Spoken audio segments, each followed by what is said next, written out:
आरोपीचा घर बुलडोझरनी पाडलाच पाहिजे. येणार नाही. एक फोन करू शकत नाही मुख्यमंत्री. स्टॅलिनचं काय चाललंय, तमिळनाडू जातो आणि तो फौजी गाडी सुट्टीवाला तर मारून टाकलाय. असल्या गृहमंत्र्यांनी तात्काळ राजीनामा दिला पाहिजे, ही आमची मागणी आहे.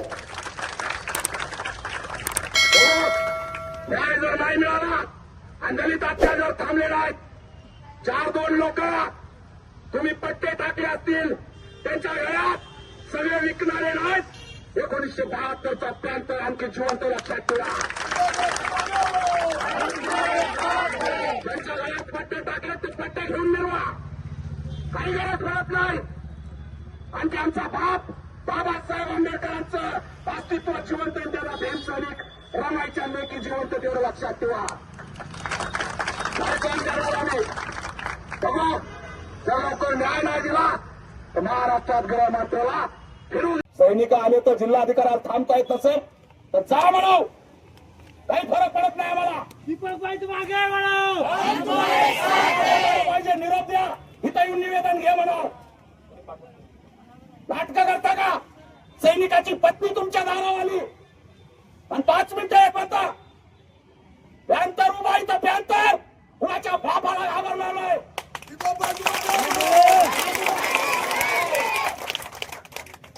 आज वाटते आर्मीचं निवेदन घ्यायला इथं कुटुंब आलेलं आहे, त्यांच्याबद्दल संवेदना नाहीत. हे तिथं लढतेत म्हणून खुर्चीवर तुम्ही सुरक्षित आहेत.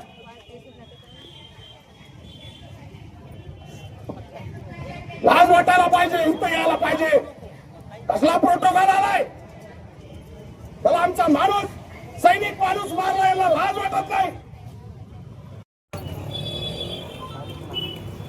आजचा हा मोर्चा आपण आधीच काढायचा ठरवला होता, पण 21 तारीख ठरली आणि मोर्चा निघाला. दुर्दैव या महाराष्ट्राचं की 10 वर्ष 9 वर्ष सैन्यामध्ये देशाची सेवा करणाऱ्या सुशील तेलगुटेला हळहळ करून त्या ठिकाणी मारलं, हळहळ करून त्याला संपवण्यात आलं. आणि या प्रकरणाचा पाहिजे तसा तपास पोलिसांकडून होत नाही.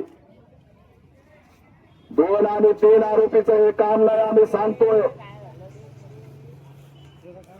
त्याला 20 ते 25, 10-15 लोकांनी कट करून मारलेलं,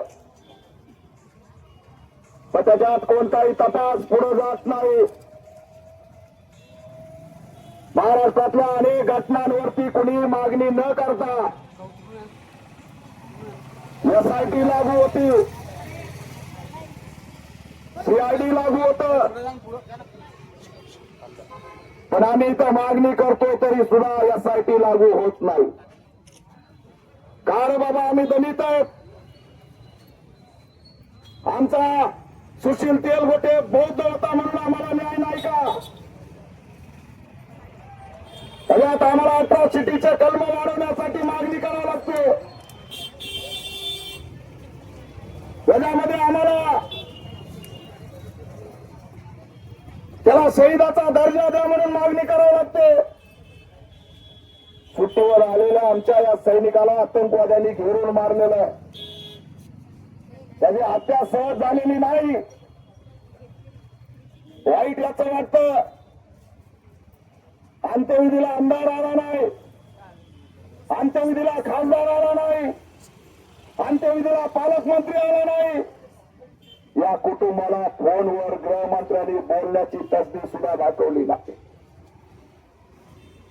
देशातल्या ऍक्टरला काही झालं तर आमचं सरकार खडबडून जागं होतं, पण आमचा सैनिक मारला तरी सुद्धा या सरकारला जाग आली नाही.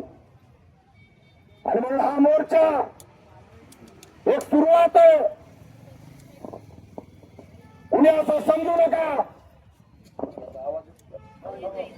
आवाज येतोय का? कुणी असं समजायचं काम नाही की की सुशील तेलवटेसाठी कोणी लढणार नाही. या कुटुंबाचा आज मी हाल बघितले. माझ्या बाजूला सुशीलची पत्नी बसलेली आहे, आई बसलेली आहे, वडील आलेले. 45 डिग्रीचं ऊन आहे अकोल्यामध्ये आणि बाबासाहेब बुद्धाचा फोटो घेऊन त्या आपल्या लेकाला, आपल्या पतीला न्याय देण्यासाठी रस्त्यावर उतरल्या. मोर्चा निघल्यापासून रडत आहेत. आमच्या सुशीलचं लेकरू सुद्धा या मोर्चामध्ये सहभागी झालंय. अरे काय वेळ आणली तुम्ही आमच्यावर? कोणता तपास केलाय? आम्ही बघतो अमरावतीला लगेच बुलडोझर चालतं. आज 20 दिवस झालं तरी आरोपीचं घर बुलडोझरने का पाडलं नाही हा प्रश्न विचारायला आम्ही इथं आलो. का पाडलं नाही? हा कट घरात शिरलाय. घरातले लोक आरोपी आहेत. 120 ब प्रकरण आहे पण कुणालाही उचललं जात नाही. आज आमच्या समाजाला या ठिकाणी रस्त्यावर उतरण्याची वेळ या व्यवस्थेने आणली.